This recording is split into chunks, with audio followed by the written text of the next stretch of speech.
also mention, in terms of exportation, you can export these goods into a foreign trade zone and be eligible for drawback. The merchandise, when it goes into the zone, has to be in what they call zone restricted status. For those of you who don't have familiarity with an FTZ, goods go into an FTZ in a status, and that status dictates what can be done to the goods in the foreign trade zone.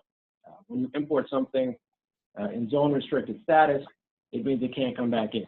So an export to a zone, because it can't come back into the country, is considered an export for drawback purposes, and you can claim it if it's timely and if you are in proper drawback.